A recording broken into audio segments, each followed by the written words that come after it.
शन्नो मित्रशं वरुणः शन्नो भवत्पर्यमा सन्नो विष्णुरुक्रमः नमो ब्रह्मणे नमस्ते वायो त्वमेव प्रत्यक्षं ब्रह्मासि त्वमेव प्रत्यक्षं ब्रह्म वदिष्यामि ऋतं वदिष्यामि सत्यं वदिष्यामि तन्मामवतु तद्वक्तारमवतु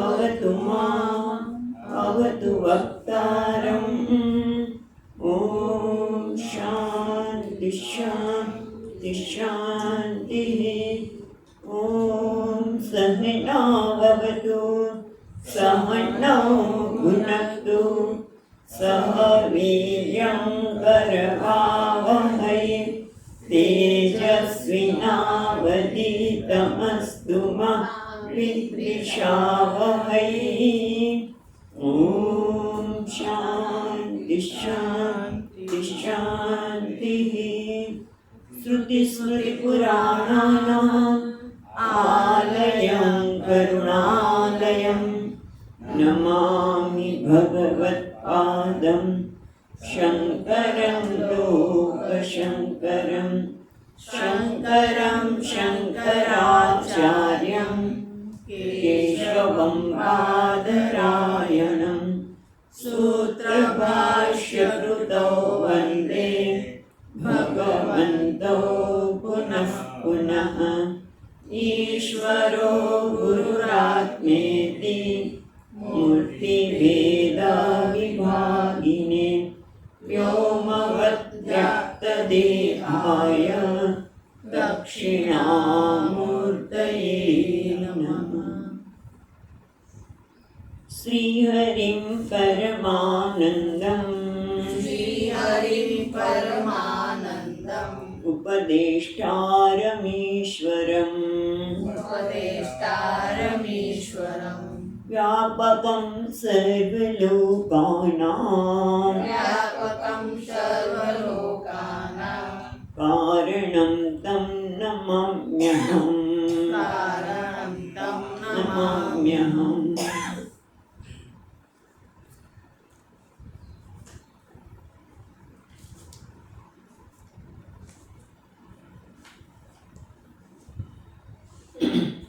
सड़सठना श्लोकથી પાઠ કરીએ। 67 दृश्यमाने घटे यद्वत् मृत्तिका भाति वै बलात् वीक्ष्यमाणे प्रपञ्चेऽपि ब्रह्मैवा भाति भासुरम् सदैवात्मा विशुद्धोऽपि शश्वतो भाति वै सदा यतेव द्विविधा रज्जुः ज्ञानिनो निशम्।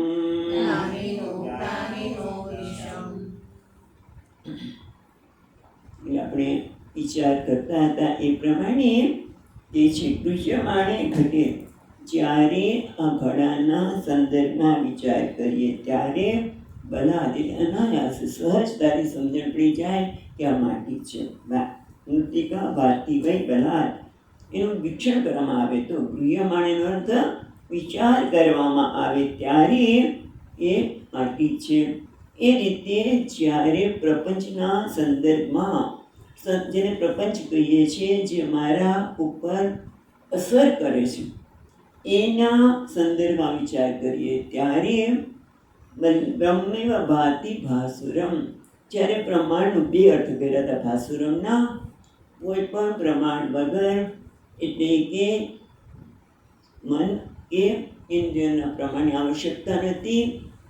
વિવેક કરતા જે આત્મા જ્યારે બધાનો નિષેધ થાય ત્યારે આત્મા પોતાનો સ્વપ્રકાશ છે એ પોતાની જાતને પ્રકાશે છે।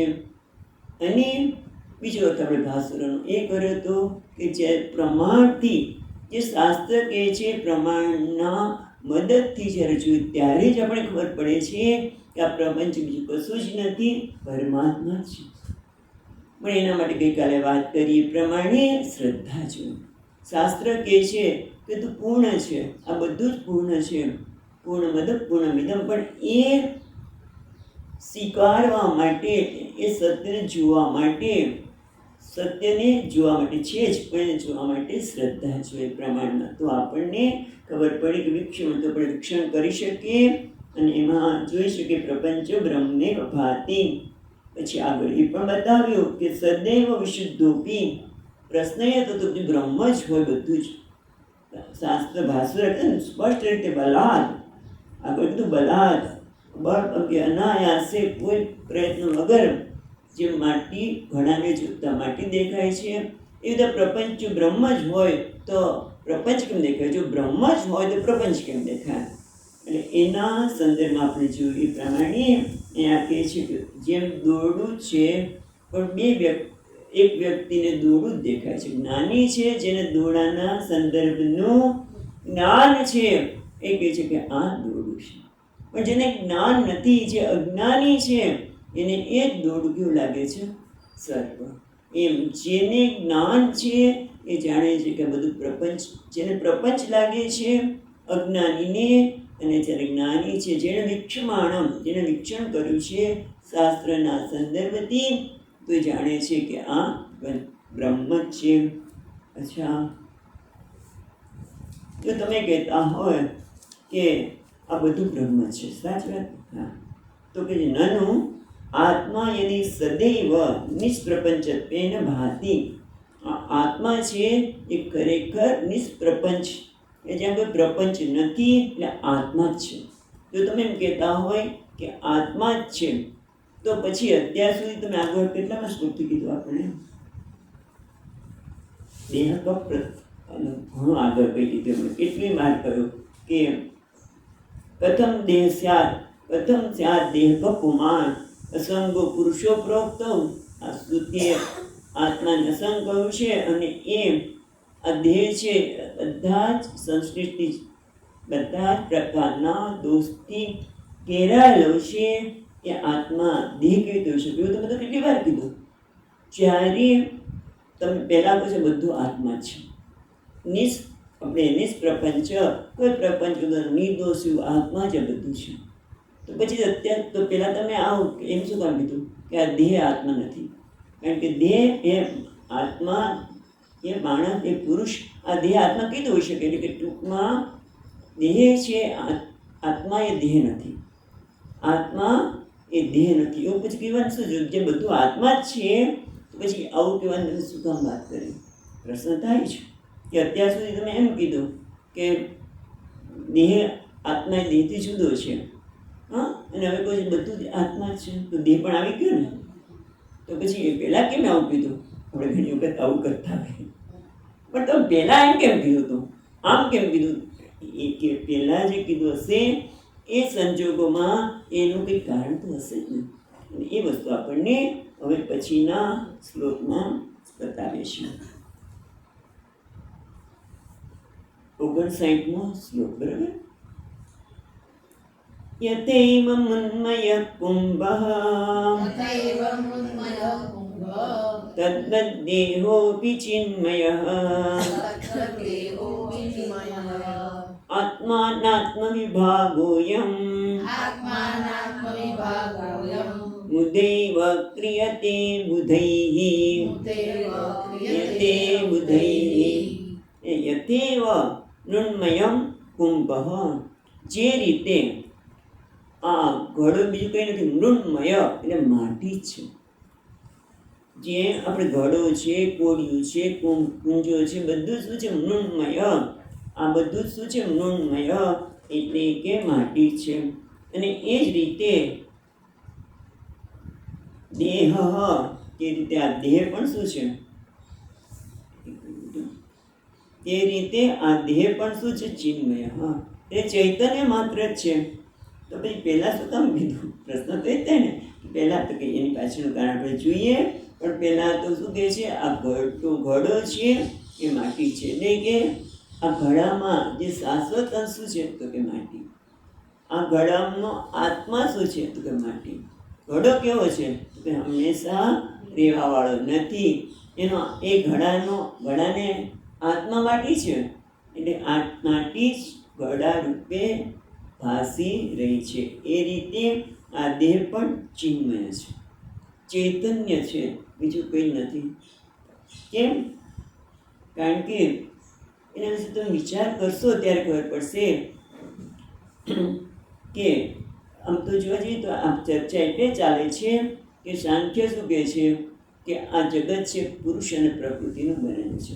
એટલે પ્રકૃતિ, આ જગત દેહ કેવો છે, પંચમા દેહ છે એ પ્રકૃતિનો બનેલો છે. વેદાંત શું કે માયાનો છે. પ્રકૃતિ અને માયામાં થોડો ફેર પડશે, આપણે વિચારીશું હમણાં. અને તમે ભક્ત છે એમ કે છે બધું ચિન્મય જ છે, ભગવાન જ છે, બધું ચિન્મય સિવાય કશું છે જ નહીં. બધું બરાબર છે. હવે એના વિશે વિચારીએ જરા તો ખબર પડે કે એટલે વલ્લભાચાર્ય હૃદય ભક્તો હૃદય એને એમ થાય કે બધું ચિન્મય પરમાત્મા છે, એટલે આ જગતે સત્ય છે અને પરમાત્મા પણ સત્ય છે. જ્યારે વેદાંત કહે કે આ જગત કેવું છે એ માયામય છે, એટલે કે માયા કોણ છે? સ્વતંત્ર નથી.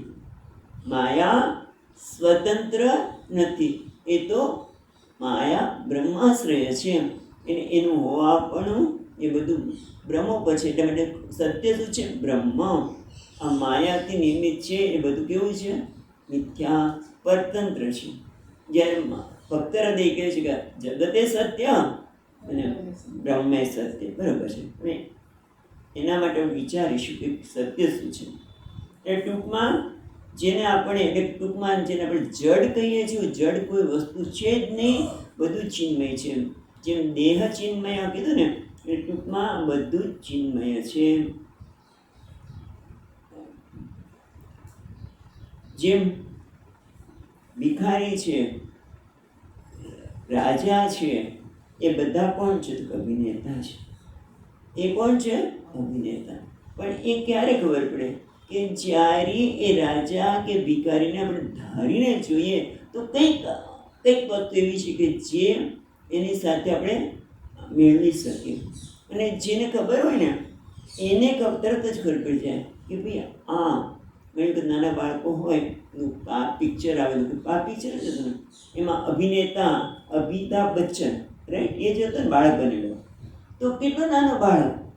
હવે તમે વિચાર કરો એમની ઉંમર કેટલી છે ત્યારે, અને એમાં સાવ નાના બાળક બહુ સુંદર હતું. કે એની દ્વારા બહુ સરસ વસ્તુ, અત્યારે કંઈ યાદ નથી શું એનો થીમ હતું, કે એટલે કે એના પાછળ કહેવા શું માગતા હતા. પણ નાના બાળક તરીકે છતાં પણ એની આંખ તો બદલાવી શકાય નહીં. અમુક વસ્તુ બદલાવી શકાય જ નહીં. બધા તમે એવા કોઈક તમે અત્યારે લોકો જે આપણે મેકઅપ કરે એટલે તમને ગાંધીજી જેવા લાગે, વ્યક્તિ જુદી હોય, પણ એ બધું કરે, પણ અમુક વસ્તુ તો બદલાવી શકાય જ નહીં. અને એના દ્વારા એને જોઈ શકાય કે ભાઈ આ તો અભિનેતા છે, આ તો આ છે. એટલે સ્વામીજી કહેતા હતા, મને હવે યાદ આવે છે, બહુ નાના હતા, બહુ જ નાના હતા ત્યારે કે પેપરમાં જ આવતું, કેટલી બધી આંખો આવે, આમાંથી જોઈ આપણે પેપરમાં ને ન્યૂઝપેપરમાં કે તમે આમાંથી ઓળખી આપે કે કોઈ અભિનેતા છે. પણ એ કોણ ઓળખી શકે? જેને એના માટે પ્રેમ છે, આમ તો એવું જ કહેવાય, એનો ફેન છે, એ તરત જ ઓળખી આપી શકે.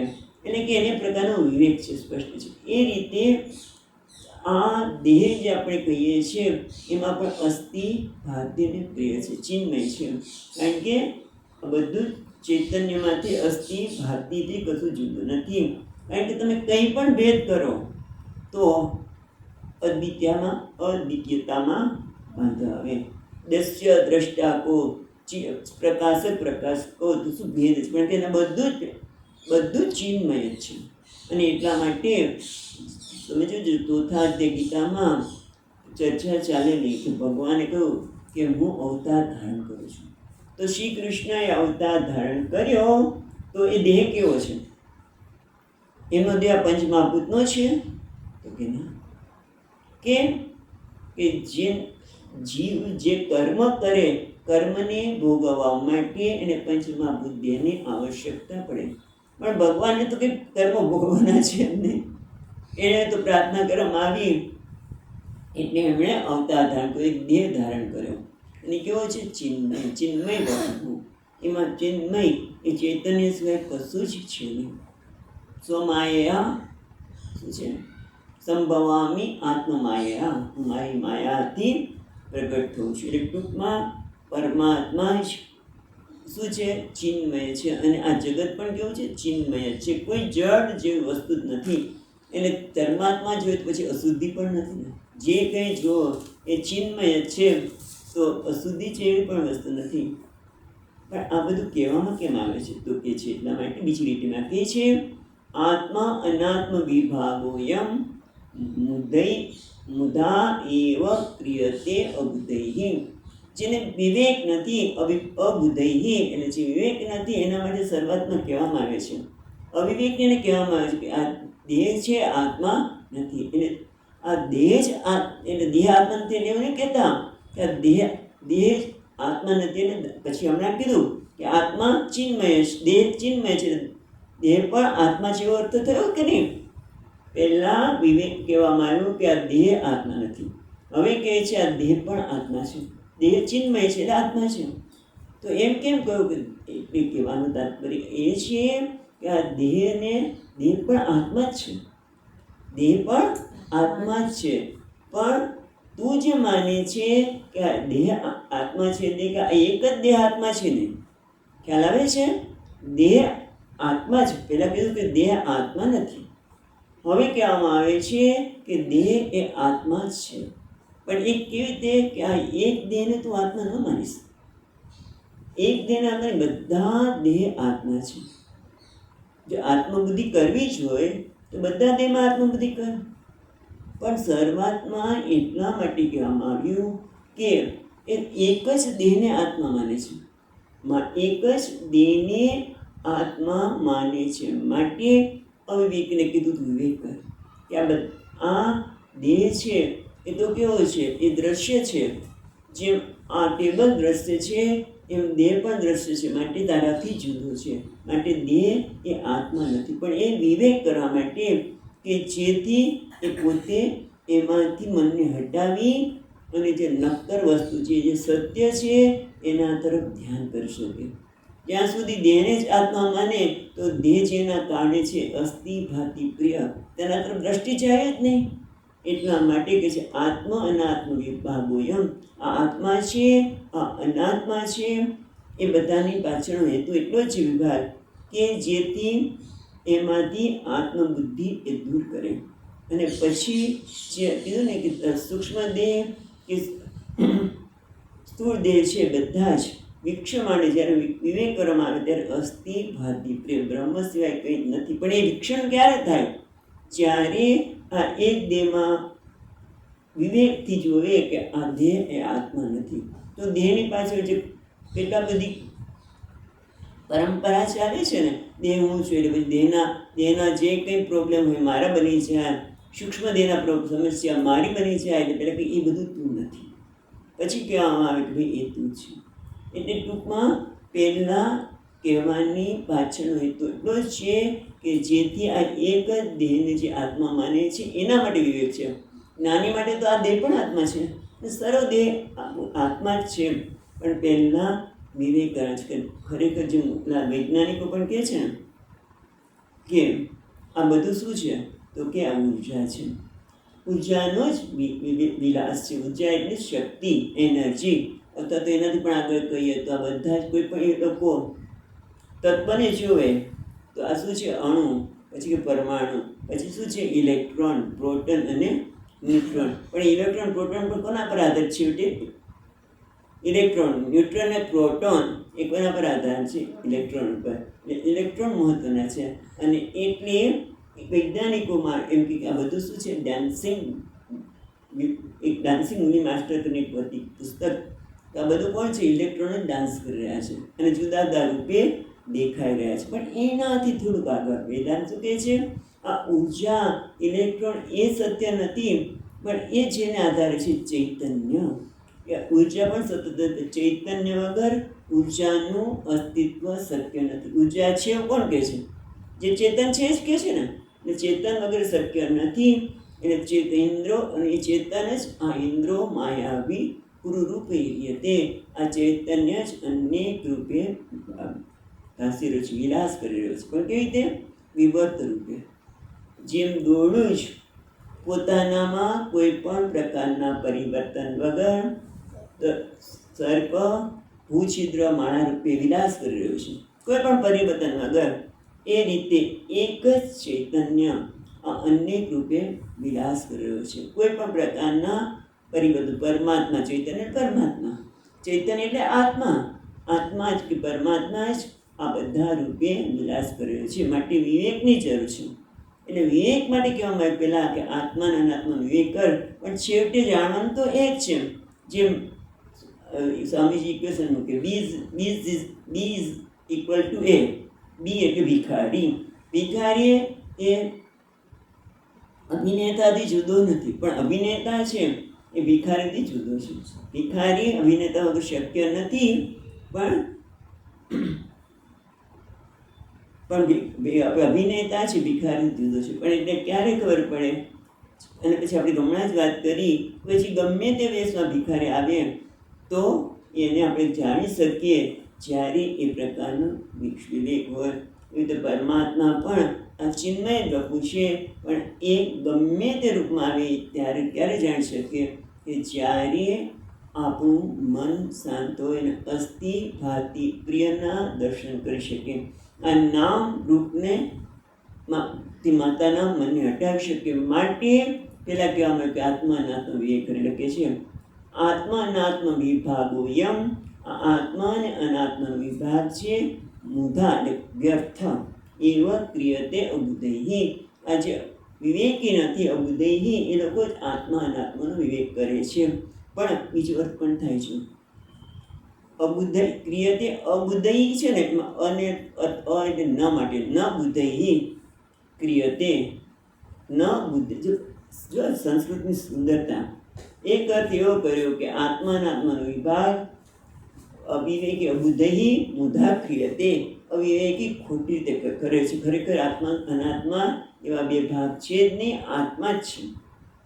પછી એને શબ્દ તમે જુઓ, મુધા એવ ક્રિયતે ન બુદ્ધૈ. જે બુદ્ધિશાળી છે, જે વિવેકી છે, એ આત્મા અનાત્માનો વિવેક આવી રીતે વિભાગ કરતો નથી. પણ હવે તમે આ બધી વાત તો કરો છો કે આત્મા ચિન્મય છે, આ બધું ચિન્મય છે, આ સત્ય કે પેલું સત્ય. એટલે મારે ઘણી વખત આપણે એમ થાય કે ઓલા વલ્લભાચાર્ય કે સાચું માનવું કે પછી વેદાંત કે છે સાચું માનવું. આપણા મનની જે સ્થિતિ હોય, પણ મહત્વની વસ્તુ તો એ છે કે પરમાત્મા સિવાય કશું છે નહીં. સિયારામમય સબ જગ જાણી. બરાબર? એટલે એ જ માનવું, એ સમજવા માટે શરૂઆતમાં આત્મા અનાત્માનો વિવેક કરવામાં આવે છે. હવે આગળથી છે ઇદાનીમ અવિવેકિનઃ કલ્પિત દેહ તાદાત્મ્ય સદ્રષ્ટાંતમ. એ હવે અવિવેકી એનો કેમ છે? જેનામાં વિવેક નથી તે. તો વિવેક કોને કહેવો? તો વિવેક એટલે કે જ્યારે બે વસ્તુ હોય અને બે વસ્તુ એક જ લાગે. વસ્તુ બે છે પણ મને એક જણાય છે, ત્યારે વિવેકની જરૂર છે. જેમ ઘણી વખત વાત કરી હોય કે ઘઉં વીણવાના હોય તો ઘઉંને એવા કાંકરા સ્પષ્ટ દેખાય, પણ ચોખામાં એવા સફેદ જ પથ્થરો હોય ત્યારે વિવેકની જરૂર પડે કે એ બધા લાગે છે તો ચોખા જેવા, પણ પછી આમ ઘણી વખત આપણે ખ્યાલ આવે તેમ બધી એનો ટેસ્ટ કરીને કે આ તો પથ્થર છે. જેમ એવી રીતે લોખંડ વેદાંત આ દ્રષ્ટાંત. હવે વિવેક માટે હંમેશા આ દ્રષ્ટાંત આપીએ કે લોખંડ છે એને અગ્નિમાં મૂકવામાં આવ્યો અને પછી આગનો ગોળો દેખાય છે. આગનો ગોળો કેવો સરસ છે, તો ભાઈ આગનો ગોળો નથી, આ તો આ લોખંડ અને અગ્નિ બંને. લોખંડ છે એ અગ્નિના બધા લોખંડમાં અગ્નિ બધે વ્યાપ્ત છે અને એના લીધે એ કેવું લાગે છે? લાલ ગોળો. અગ્નિનો આકાર છે જ નહીં, અગ્નિને કોઈ આકાર છે નહીં, છે અગ્નિનો આકાર, અગ્નિને કોઈ આકાર નથી, પણ એ આકારવાળો ભાસે છે, કારણ કે લોખંડ લીધે. અને લોખંડ ગરમ કેમ લાગે? લોખંડ ગરમ હોય નહીં, એ ગરમ કેમ લાગે છે તમને લીધે? બે વસ્તુ ભેગી થઈ ગઈ છે, એને જુદી પાડવા માટે આ વિવેકની જરૂર છે. જેમ ઘણી વખત આપણે કહીએ, આજે તો ચાય દજાડી દીધા, આખી જીભ તો ચડી ગઈ. ચા દજાડી ના શકે, એમાં ચામાં જે ગરમી છે એના કારણે આપણે દાઝી ગયા. અને એ રીતે અહીંયા પણ કહે છે, જેને વ્યક્તિ કહીએ છીએ એમાં પણ બે વસ્તુ ભેગી થઈ છે. જેમ કંઈક વીજળી, બલ્બ પ્રકાશે છે, પણ બલ્બ કોના લીધે પ્રકાશે છે? બલ્બનો પોતાનો પ્રકાશ નથી, વીજળીના લીધે છે. એમ આપણે જેને વ્યક્તિ કહીએ છીએ એ વ્યક્તિમાં પણ બે તત્વો છે, એક પુરુષ અને બીજી પ્રકૃતિ. એટલે આ પુરુષ એટલે ચૈતન્ય અને પ્રકૃતિ એટલે જેને આપણે જડ કહીએ છીએ, એટલે કે સ્થૂળ દેહ અને સૂક્ષ્મ દેહ, એને એ બંને કયા છે હવે પ્રકૃતિના. પણ એ કેમ વિવેક કરવાની જરૂર છે? કારણ કે આપણે સ્થૂળ દેહ અને સૂક્ષ્મ દેહને જ આત્મા માનતા રહ્યા છીએ. અત્યાર સુધી પુરુષ અને પ્રકૃતિનો વિવેક નહોતો થતો કે આ વ્યક્તિત્વમાં આ જ આપણી વાત કરી, આ વ્યક્તિત્વની અંદર બે તત્વ છે એવો વિચાર આવતો જ નથી. એ જ મોટી મુશ્કેલી છે. આપણી બુદ્ધિ બધે ચાલે, હા, પણ અમુક જગ્યાએ આપણી બુદ્ધિની કૌશલતા જતી જ રહે છે કે આ ચેતન જેને આપણે માનીએ છીએ દેહ, એ ખરેખર કોના કારણે છે? જેમ આપણે કોઈ કહે ત્યારે ખબર પડે, હા, કે આ ચંદ્ર પ્રકાશી રહ્યો છે ને, એ પ્રકાશ કોના કારણે છે? ચંદ્રના, કે સૂર્યના કારણે છે. એ રીતે આપણે વર્ષોથી, અને ગેલિલીઓને તો કેટલું બિચારાને સહન કરવું પડ્યું. વર્ષોથી માનતા હતા કે આ સૂર્ય ફરી રહ્યો છે, ને એક પ્રતીતિ શું છે? સૂર્ય ફરી રહ્યો છે. પણ ખરેખર કોણ ફરે છે? પૃથ્વી ફરે છે. અને સૂર્ય તો સ્થિર છે. એટલે કોઈ ગુરુ છે, કોણ? વૈજ્ઞાનિક ગુરુ, એ આપણને બતાવીએ કે આ સૂર્ય સ્થિર છે, પૃથ્વી ફરી રહી છે. એ રીતે આપણે પૃથ્વી લાગે છે કે ગોળ સપાટ લાગે છે, સપાટ, પણ એ ખરેખર સપાટ નથી, એ ગોળ છે. પણ એટલે એવું કોઈ કહે ત્યારે આપણી માન્યતા, જે સમજણ છે એમાં ફેર પડે. એ રીતે જ્યારે આપણને કહેવામાં આવે આ જેને તું દેહ માને છે, જેને આત્મા માને છે, એ તો જળ છે, એ પ્રકૃતિનો છે, એની ચેતનતા બીજાના કારણે છે. જેમ ચંદ્રની પ્રકાશ જે બીજાના કારણે છે, એમ આ દેહમાં જે ચેતનતા છે એ પોતાની નથી. પણ આવો વિચાર કરવો પડે. એટલે કીધું ને કે બુદ્ધિ અહીંયા જ સ્પષ્ટ છે કે આ ઘટ દ્રષ્ટા ઘટાભિન્ન, આ ઘડાને જોનાર ઘડાથી જુદો છે. પણ એ વસ્તુ જ્યાં શરીર આવે ત્યાં બુદ્ધિનો બધી કુશળતા, બૌદ્ધિક કૌશલ્ય બધું જ જતું રહે.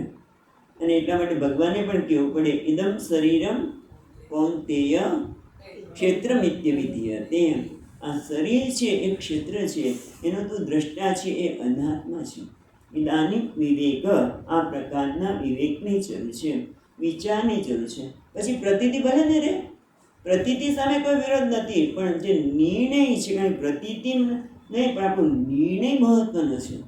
અને એટલા માટે કહે છે ઇદાનીમ, હવે પછી જે અવિવેકી છે એ જે તાદાદને કેમ કરે છે, એના માટે કયા પ્રકારની વિવેકની જરૂર છે, એ માટે હવે કહે છે પછીના 70મા શ્લોકમાં.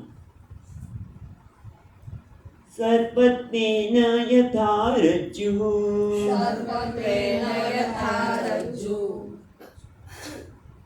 રજ્જત્વેન સુપ્તિકા વિનિર્ણિતા વિમૂઢેન દેહત્વેન તથાત્મતા. એટલે કે છે કે સર્પત્વેન યથા રજ્જુ રજ્જત્વેન સુપ્તિકા વિનિર્ણિતા. વિનિર્ણિતા એટલે કે સમજવામાં આવે, વિનિર્ણિતા ટેકન એઝ ધેટ, અથવા તો એને નિર્ણય કર્યો છે. ચાલો, વિનિર્ણિતા એને એ રીતે લેવામાં આવે છે. એના કરતાં નિર્ણય કર્યો. શું કર્યો છે કે સર્પત્વેન યથા, જે રીતે રજ્જુ સર્પત્વેન વિનિમિતા, જેમ દોડું છે છતાં એને સર્પ માને છે. કોણે? વિમૂઢેન. બધા નથી માનતા. બધાને કે દોડામાં સર્પ નથી દેખાતો. આપણે કહીએ કે અમને તો કંઈ દેખાતો નથી, પણ કોણ? વિમૂઢેન, જે મૂઢ છે. વિમૂઢ વિશેષ રીતે મૂઢ છે, એટલે કે જેને પોતે ભૂલી ગયો છે. કારણ કે જે વિમૂઢ એટલે તો મોહથી ગ્રસ્ત છે, એટલે કે પોતે જઈ રહ્યો છે. ઘણી વખત આવું બનતું હોય કે લોકો જતા હોય, રસ્તો ભૂલી ગયા છે, ખબર જ નથી. એને એમ થાય હું સાચા રસ્તે છું. જો ભૂલી ગયા હોય તો આપણે કોઈને પૂછીએ, ભાઈ શું કરવું? પણ આ તો જે છે એને સાચું જ માને છે. એમ મોટા ભાગના લોકો કેવા છે? વિમૂઢ. આત્માને, દેહને આત્મા માની દીધો છે, અને એ છે કે એવો વિવેક પણ કરવાની એને ખ્યાલ જ નથી આવતો. એને જન્મોથી માની લીધું છે. એક જન્મથી અનેક જન્મથી આ દેહને આત્મા માનતા જ આવ્યા છે. એટલે કેવો છે? વિમૂઢેન. એને ક્યારે વિચાર કર્યો જ નથી, અને એના કારણે જે રજ્જુ દોડું છે એને સર્પ માને છે. રજ્જુ કેવું છે? નિર્દોષ છે, છતાં એમાં મને સર્પ દેખાય છે, ભય લાગે છે. દ્વેષ જન્મે છે ને દોરડામાં સર્પને જોઈ એટલે આપણે ભય લાગે, દ્વેષ જન્મે.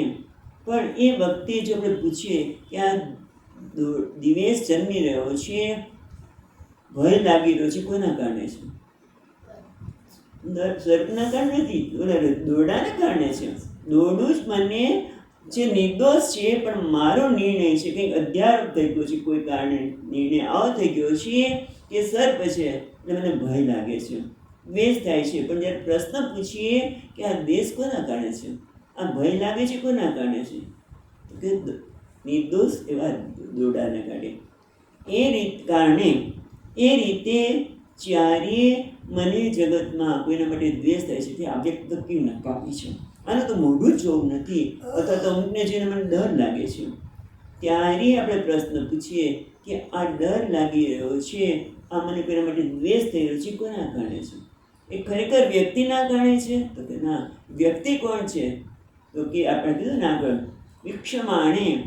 વીક્ષમાણે પ્રપંચે બ્રહ્મેવ ભાતિ ભાસુરા. જેવું એનું વીક્ષણ કરીએ તો જેના માટે દ્વેષ થાય છે તો કોણ છે? નિર્દોષ બ્રહ્મ જ છે. પણ એ બ્રહ્મનું જ્ઞાન હોવાથી દ્વેષ થાય છે. એ રીતે રજત્વેન સુપ્તિકા, એ જે છે છીપલી, પણ મને લાગે છે કે હા બહુ મૂલ્યવાન છે, એટલે એને બરોબર મૂકી દે. અને એટલે શું થયું?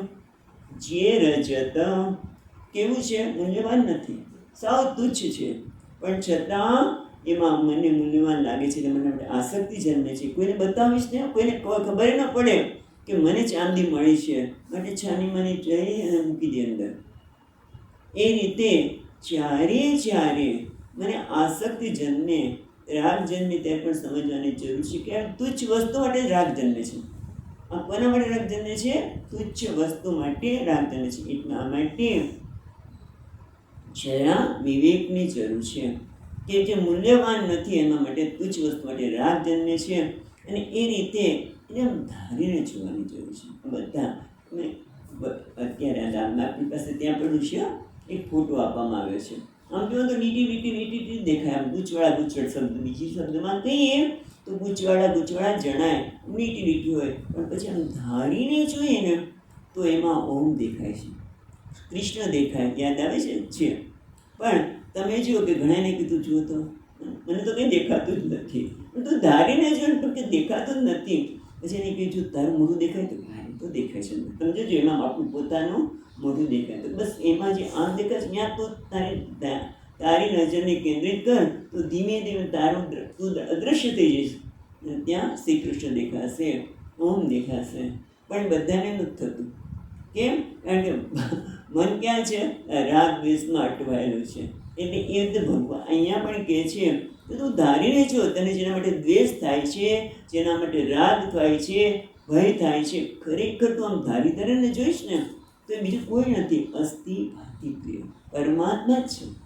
જે મને ધારીને જોઈ ત્યારે તમે જો, પછી ઘણા લોકો એક જોયે બરાબર દેખાય છે, મને યાદ છે. પછી ફરી વાર જ્યારે પાછું નહીં ને તો પાછું દેખાય જ નહીં ઓમકાર, પાછું ફરી પાછું આપણે. પણ પછી 2-3-4 વખત જોઈને પછી ધારી નથી જોવું પડે, તરત જ આમ ખોલીએ તરત દેખાય, સ્પષ્ટ દેખાય કે ના આ ઓમ જ છે. એમ એટલા માટે એના માટે શું કરવું પડે? પહેલાં બધે દ્રષ્ટિ હટાવવી પડે, અને એટલા માટે વિવેકની જરૂર છે. એટલે અવિવેકી છે એને કહેવામાં આવે છે કે જો તું રજ્જુમાં તને સર્પ દેખાય છે અને એના લીધે દ્વેષ કે ભય થાય છે, સુક્તિકામાં જેનું કોઈ મૂલ્ય જ નથી એમાં તને રજત દેખાય છે, એ રીતે દેહત્વેના આત્મના વિનિધા. આ દેહ છે ને એને આત્મા માને છે, આવું જ છે ખરેખર. દેહમાં આત્મબુદ્ધિ નથી, પણ દેહને તમે કહો છો અસ્થિભાતી પ્રિય બધામાં છે, રાઈટ? અસ્થિભાતીને પ્રિયને જ બ્રહ્મ કહો છો ને, તો દેહ છે એમાં અસ્થિભાતી પ્રિય નથી, તો તમે આત્મા નથી કેમ કહો છો? ખ્યાલ આવે છે? વિચાર નથી કર્યો આવો, આપણે કહી દીધું હા ના. પણ તમે જો દેહ અસ્થિભાતીને પ્રિય બરોબર છે, પણ એ પ્રિયત્વ હંમેશા રહે છે તો એને આત્મા કહી શકાય. હા, દેહને માં અસ્થિભાતી પ્રિય બરોબર છે અને નામ રૂપે રહે છે, આપણે દેહ કહીએ છીએ, રાઈટ? પણ એ દેહની અંદર જે પ્રિયત્વ છે એ હંમેશા રહે છે તો કે ના. કેમ? ગતવતી વાયુ દેહાપાય. જેવું આ શરીરમાંથી વાયુ પ્રાણ જતા રહ્યા પછી એ દેહની પ્રિયતા રહેતી નથી. જે પત્ની અથવા તો પતિ જે કંઈ કહીએ કેટલું પ્રિય છે, બિલેવર્ડ શું કે શબ્દો વાપરતા હોય પોતાની પત્ની કે પ્રિય માટે. હની પેલા મને ખબર છે સ્વામીજી વાપરતા. પણ એ જ વ્યક્તિ હવે ગતમાંથી વાયો જેવો પ્રાણ નીકળી ગયો એટલે એને કહેવું જલ્દી કાઢો. તો પ્રિયત્વ ક્યાં ગયું? દેહમાં જો પ્રિયત્વ હોય તો પ્રિયત્વ હંમેશા રહેવું છે કે નહીં? એટલા માટે દેહ આત્મા કેવડાવવાને લાયક નથી. આપણે તિરસ્કાર નથી કરતા, પણ પહેલાં દેહમાંથી આત્મબુદ્ધિ માટે અહીંયા વિવેક કરે છે કે આ વિમૂઢ છે એ દેહને આત્મા માને છે, કારણ કે એને વિવેક કર્યો નથી. હવે આ પાછા બીજા દ્રષ્ટાંત આપે. તમે જો બધા દ્રષ્ટાંત અહીં આવી જાય છે, કેટલી કરુણા છે કે સતત આ વિવેક કરે છે કે આ પ્રકારે અવિવેકને લીધે આપણે કેવી કેવી વસ્તુને માનતા હોય છે એ પ્રમાણે આ દેહમાં પણ અવિવેકને લીધે આત્મા માનીએ છીએ. પછીનો શ્લોક 71 બરોબર. ઘટત્વેન યથા પૃથ્વી પટત્વેન તંતવઃ વિનિતા વિમૂઢેન દેહત્વેન તથાત્મતા. યથા ઘટત્વેન પૃથ્વી પટત્વેન તંતવઃ. ખરેખર ઘડો બીજું કંઈ નથી, પૃથ્વી એટલે માટી છે. અને એ જ રીતે પટત્વેન તંતવ, આ પટ છે વસ્ત્ર છે, તંતુથી વિશેષ કંઈ છે નહીં. તે જ રીતે પણ કોને? વિમૂઢે ન વિનિતા. પણ જે તંતુ જ છે એને વિમૂઢે, જેનો વિવેક નથી કર્યો એને વસ્ત્ર જ માને છે. એટલે વસ્ત્ર માને છે એનો વાંધો નથી, પણ એ જ અંતિમ સત્ય છે. વાંધો અહીંયા છે, એ જ અંતિમ સત્ય છે. એનાથી કંઈ આ પટ આનાથી વસ્ત્ર દેખાય છે એનાથી કંઈ વિશેષ એનું તત્વ છે વિચાર માટે સ્વીકાર્ય નથી. એ જ રીતે ઘડો પણ માટી છે છતાં એને ઘડો જ માને છે. અને ઘડ માને એટલે પછી શું થાય? ઘડો જ માને ત્યારે પછી શું થાય? આ ઘડો સારો ને પેલો ઘડો બરાબર નથી, આમ છે ને પેલું આમ છે. અને એટલા માટે કહે છે કે જે અવિવેકી છે, વિમૂઢ છે, એણે આ નિર્ણય કર્યો છે. એ રીતે આ દેહત્વેન આત્મતા, એ રીતે આ દેહને પણ આત્મા જે વિમૂઢ છે માને છે. પછીનું દ્રષ્ટાંત જોઈએ 72. કનકં કુંડલત્વેન તરંગવત્વેન વૈજલમ વિનિતા વિમૂઢેન દેહત્વેન તથાત્મતા. યથા વિમૂઢેન, જે વિમૂઢ છે, કનકમ કુંડલત્વેન છે તો સુવર્ણ જ. શું? કુંડલ રૂપમાં સુવર્ણ જ છે, પણ એમ તો કુંડલ જ દેખાય છે. એટલે ગઈકાલે કીધું કે એક વખત કુંડલ જ દેખાય, હાર જ દેખાય એટલે પછી બધા ઝઘડા થાય. એટલે કુંડલ કનક જ છે. અને એ રીતે આ તરંગ છે, જળથી વિશેષ કશું છે જ નહીં. પણ જે વિમૂઢ છે એને તરંગ જ માને છે અને કુંડળને કુંડળ જ માને છે, એથી વિશેષ જોતો નથી. એ રીતે મૂળ પુરુષ દ્વારા આત્માને દેહ છે એવો નિશ્ચય બરાબર કરી દીધો છે. બિનનિર્ણયતા બરોબર નિશ્ચય કરી દીધા, દેહ જ આત્મા છે. દેહ જ આત્મા છે. કીધું ને આપણે હમણાં જ કે આત્મા દેહ પણ છે, આત્મા દેહ પણ છે, પણ એનાથી કંઈક વિશેષ છે. અત્યતિષ્ઠ એનાથી કંઈ વિશેષ છે. એટલે કે આ એક જ દેહ આત્મા નથી. વિશેષ છે એટલે શું? આ એક જ દેહ આત્મા નથી, સર્વ દેહ આત્મા છે. પણ જે વિમુખ છે એમ કે છે આ એક દેહ એ જ આત્મા છે. એ રીતે એને નિર્ણય કરી દીધો છે. પછી આગળ ગણકમ કુંડલિત્વેન તરંગત્વેન જન્મ. એટલે ટૂંકમાં વિવેક કરે તો ખબર પડે કે કોણ વિશેષણ છે, કોણ વિશેષ્ય છે. વિશેષણ વિશેષ્ય ખ્યાલ આવે છે ને? જેમ કે તાંબાનો ઘડો, તાંબાનો ઘડો તો ઘડો કોના આધારે છે? જે ઘડો દેખાય છે એમાં કોણ છે? તાંબુ એ વિશેષ્ય છે અને ઘડો છે એ વિશેષણ છે. આમ જેમ અહીંયા પણ જોઈએ કે માટી એ વિશેષ્ય છે કે અને ઘડો છે એ વિશેષણ છે. એટલે સ્વામીજી કે ને ક્લે પોટ, સ્વામીજી એમ કે ક્લે પોટ એટલે માટીનો ઘડો, પણ એ માટીનો ઘડો નહીં પણ પોટી ક્લે. પોટી એટલે માટી ઘડા રૂપે ભાસે છે. પણ જ્યાં સુધી વિવેક ન હોય ત્યારે જે વિશેષ્ય છે એ વિશેષણ બની જાય છે અને વિશેષણ છે એ વિશેષ્ય બની જાય છે. કેટલું ફેર પડે ખ્યાલ જ? વિશેષણ અને વિશેષ્ય. જેમ કે આ કપડું બરાબર અને કેસરી કલર. કેસરી કલર શું છે? કપડાને બીજા કપડાથી જુદું પાડે છે એને કહેવાય વિશેષણ, બરાબર.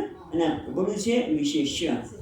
એવી રીતે વિશેષણ વિશેષ, પણ જ્યારે આ વિશેષણ છે એ વિશેષ્ય બની ગયું. એવી રીતે આ ઘડામાં આ ઘડો છે વિશેષણ છે, માટી છે વિશેષ્ય છે. પણ વિવેક અવિવેકના લીધે વિમૂઢ શું કહે છે કે આ ઘડો જ છે વિશેષ્ય છે અને માટી વિશેષ. જે મૂલ્યવાન છે એ નકામું છે. વિશેષ્ય જ મહત્વનું છે, રાઈટ?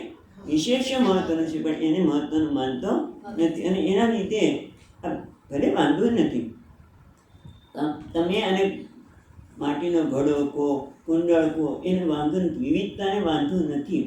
માટી, ઘડો, કુંજો જે કહો, પણ એને એ કહેવાથી જો તમારે સત્ય તરફ ધ્યાન હોય, જેમ કે અહીંયા કીધું તરંગ ને જન્મ, અનેક તરંગ છે. ત્યારે તરંગ કેવો વાંધો નથી, પણ અંદર મનમાં સ્પષ્ટતા હોય કે આ તરંગ જે દેખાય છે જળથી વિશેષ કંઈ નથી.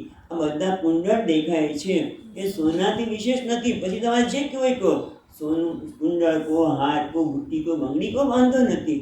પણ વિમૂઢે ના, એ તો જે દેખાય છે એ જ ને સત્ય માને છે. એ રીતે આ દેહને પણ હું માની લે છે. એવી રીતે આગળ કહે છે પછીના શ્લોકમાં 73માં, રાઈટ? બંને બાકી જોયું છે.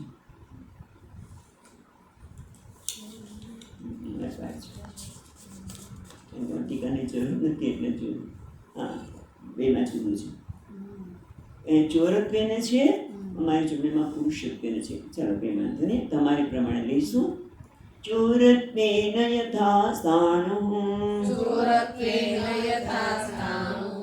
જલત્વેન મરીચિકા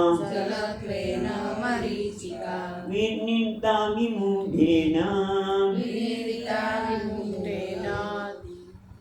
દેહત્વેન તથાત્મતા. બધામાં બીજી રીતે સમાન જ છે, કારણ દ્રષ્ટાંત જુદા જુદા રીતે આપે છે કે જે રીતે ચોરત્વેન અથવા તો પુરુષત્વેન યથા સ્થાન, જ્યાં થાંભલો છે ત્યાં એને ચોર દેખાય છે. અને પછી તમે ચોર દેખાય પછી એના બંને હાથ પોળા હોય તો હમણાં મને ચોર ફેંકશે, અથવા તો ભૂત, એ વધારે સારું લાગે છે. પુરુષ કે ભૂતને જુઓ અને ભેટશે તો તરત જ ભય લાગે. અને એ રીતે જલત્વેન મરીચિકા એટલે ખરેખર રણભૂમિ છે, રેતી છે, પણ ત્યાં શું દેખાય છે? જળ. અને વિનિતા વિમૂઢેન, આ નિર્ણય કરી દીધેલો છે કે આના જળ જ સાચું છે. એટલે આમ એ તો રણભૂમિ છે, ના જળ જ છે. ડરી રહ્યો છે એને કહે છે કે ડર નહીં, એ તો ટૂંટું છે, આ આપણે શું ચાડીઓ છે વધારે સારું. તો કહે છે કે ના, એ ચાડીઓ તમે મને ખાલી પોઝિટિવ થિંકિંગ કહો છો. પછી એ આપણને પકડે, હા, કે તમે મને ખાલી કહો છો પોઝિટિવ થિંકિંગ કર કે ના એ તો ચાડીઓ છે, પણ મને તો ભૂત જ દેખાય છે. એટલે મહત્વનો છે નિર્ણય. પ્રતીતિ ગમે તે હોય, પણ આપણો નિર્ણય કયો છે એ બહુ મહત્વનું છે. દેહ ચેતન લાગે છે માટે કયું છે આત્મા છે, તો નિર્ણય કરી દો. એટલે ત્યાં જ વિચાર કરવાની જરૂર છે. આગળ જોઈએ આપણે પાછા બીજા લોકો, અને બધા જુદી જુદી રીતે આપણને બધા મહાત્માએ મહારાજે બધા દ્રષ્ટાંત એક જગ્યાએ બતાવી દીધા આપણને. પછીનો 74મો શ્લોક. બૃહત્વેન કાષ્ટાની ખડક્વત્યેન દોહતા વિનિતા વિમૂઢેન દેહત્વેન તથાત્મતા. એટલે છે બૃહત્વેન કાષ્ટાની. ગૃહ એટલે ઘર. બૃહત્વેન પહેલાના વખતમાં તો કાશ્મીરમાં જઈએ તો પણ, અને અમેરિકામાં પણ ઘણી બધી જગ્યાએ લાકડાના છે. આપણા આશ્રમમાં લાકડાના જ બધી વસ્તુ છે એવું મને સાંભળવા મળ્યું છે કે પેન્સિલ્વેનિયા જે આશ્રમ છે ત્યાં લાકડા. બૃહત્વેન કાષ્ટાની, ખરેખર તો લાકડું જ છે, પણ છતાં એને ઘર જ છે એ માની લેવામાં આવે છે. એવી રીતે ખડક્વેન લોહતા, જે ખડક છે ખરેખર તો લોખંડ છે, એને ખડક રૂપે નિશ્ચય કર્યું કે ટૂંકમાં આ ખડક જ છે, એનાથી વિશેષ કશું છે એવું માનતો નથી. આ લાકડા ઘર જ છે, પણ એક લાકડાનું બને છે, નિર્ણય કરતો નથી. એટલે બધી વસ્તુ પાછળ એક જ કહે છે કે એવી રીતે આ દેહને આત્મા માની લીધો છે. પણ એટલે મહત્વનું એ છે કે આપણા મનનો નિર્ણય જ, આપણા મનનો જે નિર્ણય એટલે કે ખ્યાલ, એ જ આપણો વ્યવહાર નક્કી કરતો હોય છે. અને એટલા માટે આપણે ગઈકાલે વાત કરી કે ઓલો કાચનો ટુકડો છે, પણ એને છે રત્ન, પણ એને તો રત્નની ખબર નથી, એટલે કાચના ટુકડા મારીને ફેંકી દીધા પક્ષીને ઉડાડવા માટે. અને ઘણી વખત કાચનો ટુકડો હોય અને માણસને લાગતા રત્ન છે. આ રત્ન છે તો બરોબર સાચું નથી, કોઈને જોવા ન દે, સતત ભય લાગે કે કોઈ લઈ જશે, આ કરશે. કારણ કે નિર્ણય મહત્વનો છે. આપણે મનમાં જે નિર્ણય દેખાય ગમે તે હોય છે, પણ આપણે શું નિર્ણય કર્યો કે આ કાચનો ટુકડો છે, રત્ન હોવા છતાં કાચનો ટુકડો માનીએ, અને કાચનો ટુકડો હોય તો રત્ન માનીએ. પછી નિર્ણય કોઈ બદલાઈ જાય. નિર્ણય બદલાય તો આપણો વ્યવહાર બદલાઈ જાય.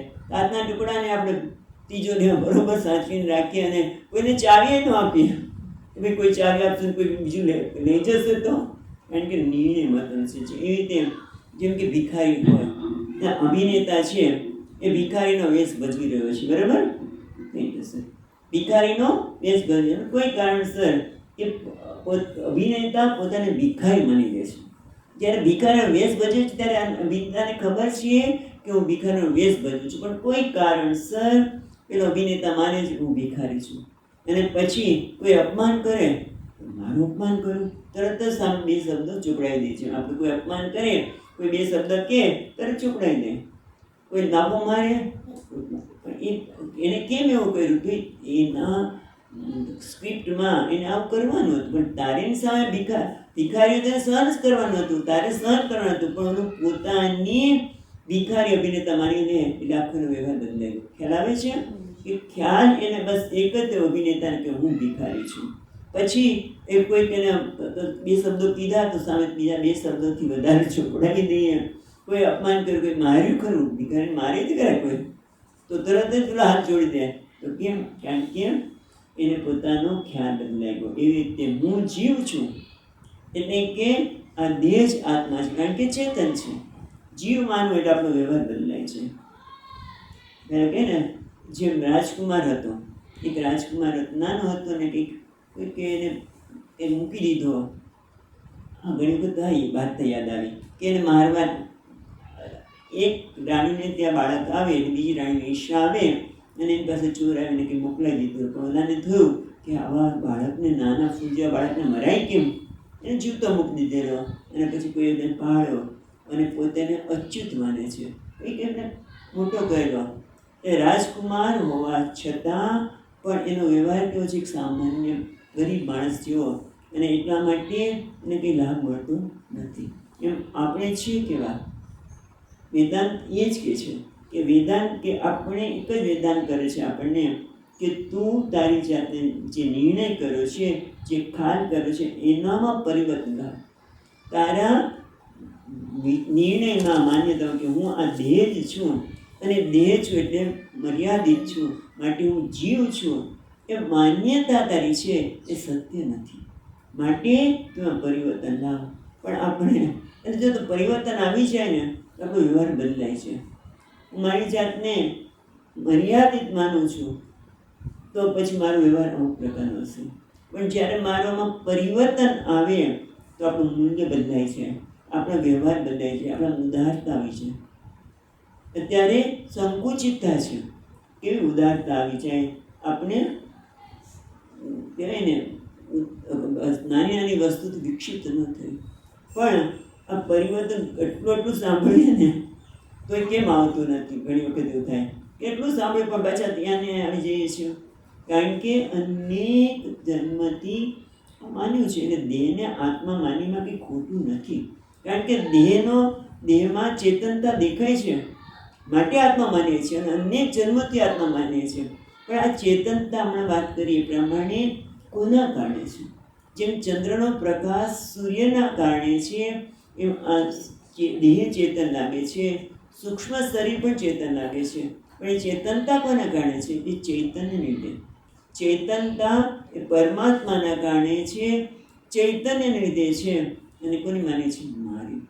અને પછી કેટલા પ્રોબ્લેમ થાય જ્યારે હું દેહને આત્મા માનું. પેલા તો ખરેખર એ ચૈતન્ય સૂક્ષ્મ શરીરમાં એવો ગુણ છે કે એને ચેતનવંતુ બનાવે, અને એ ચેતનવંતુ પાછું દેહ ચેતનતા અગાધ દેહ ચેતનવંતુ બને, અને ચેતનને આપણે આત્મા કહીએ.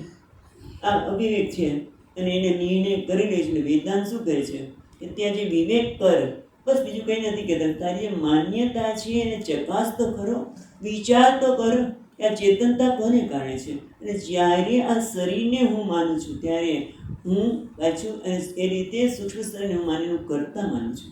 અને કરતા માનું એટલે કેટલા પ્રોબ્લેમ. હું જ કરું સમય થાક કેટલો લાગે છે? લાગે જ ને. જ્યારે હું કરતા મારી જાતને માનું ત્યારે થાક લાગવાનો છે.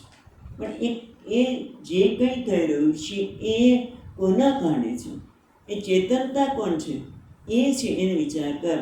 આ સૂક્ષ્મ શરીર અને સ્થૂળ શરીરને હું માની લીધું છે આપણે, ક્યારે વિચાર જ કર્યો નથી. એટલે પછી દેહની સમસ્યા બી બની ગઈ મારી. એ વેદાંત કહે છે આ વિવેક. વેદાંત આપણી માન્યતા ઉપર કે ને ઘા નથી કરતો એમ પણ કહી શકાય. વેદાંત આપણે કહે છે કે તું વિચાર, કે તું તારા વિચારમાં પરિવર્તન લાવ, નિર્ણયમાં પરિવર્તન લાવ. દેહને હું માનીને દેહની બધી મર્યાદા આપણી બની છે. આ થાય છે, પેલું થાય છે, એમાંથી જ આપણું મન પછી બહાર આવી શકે નહીં. અને આ ખાલી એનો સાક્ષી છું એવું બોલવાથી નથી થતું. હું દેહ નથી, હું મન નથી. સતત બોલવાથી કંઈ નથી થતું. મારું મન તો ચંચળ છે, ક્રોધી છે. ચંચળમી મન કૃષ્ણ પ્રમાથી બલવત દૃઢ. ભગવાન કહે છે કે ચંચળતા કોની છે? મનની છે. તું મન નથી, ખરેખર તું મન નથી. બોલવાથી નહીં, પણ એ સત્યને જોવું પડે. જો તમે બોલી શકતા હોય ઉદાસીન વદાસીનમ ગુણૈર્યો ન વિચાર્ય તે ગુણા વર્તન્તે ઇત્યેવ. આ બધા ગુણનો ખેલ છે. હું એનો દ્રષ્ટા છું, સાક્ષી છું. પણ એ ક્યારે જોઈ શકાય? મન ચંચળ છે. એ ચંચળતા મનનો સ્વભાવ છે. એમાં મારે શું? એવું કહી શકાય નહીં. કેમ? એના માટે ખરેખર મનને સ્થિર બનાવવું પડે.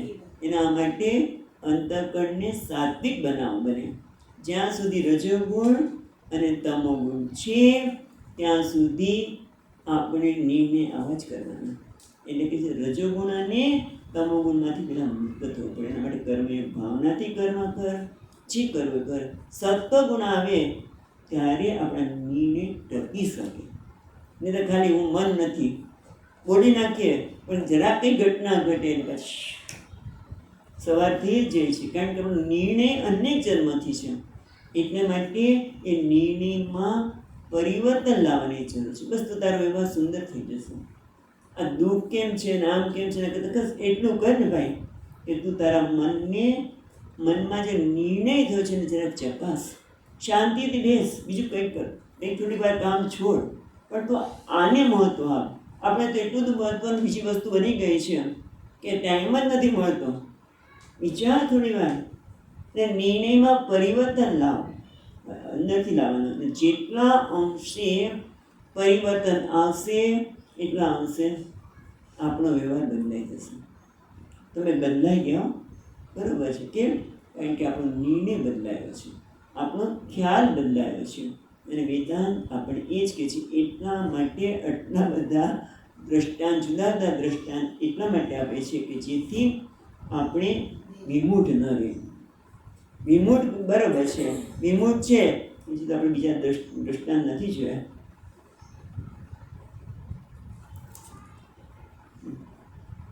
ઓકે, પછી ના જોઈશું. ટૂંકમાં વિમૂઢ એટલા માટે છે કે એને વિવેક કરવાથી પોતે જે માને છે તે સત્ય માને છે. અને એટલા માટે વેદાંત કહે છે તું તારા ખ્યાલને ચકાસ, તારો વ્યવહાર સુંદર થઈ જશે, સુખમય થશે, કલ્યાણમય થશે. ઓમ પૂર્ણમદ પૂર્ણમિદં પૂર્ણાત પૂર્ણમુદચ્યતે પૂર્ણસ્ય પૂર્ણમાદાય પૂર્ણમેવાવશિષ્યતે. ઓમ શાંતિ શાંતિ શાંતિ. શંકરં શંકરાચાર્યં કેશવં બાદરાયણં સૂત્રભાષ્યકૃતૌ વંદે ભગવन्तौ પુનઃ પુનઃ. ઈશ્વરો ગુરુરાત્મેતિ મૂર્તિભેદવિભાગિને વ્યોમવદ્વ્યક્તદેહાય દક્ષિણામૂર્તયે નમઃ. ઓમ શાંતિ શાંતિ શાંતિ. હરિ ઓમ. શ્રી ગુરુભ્યો નમઃ.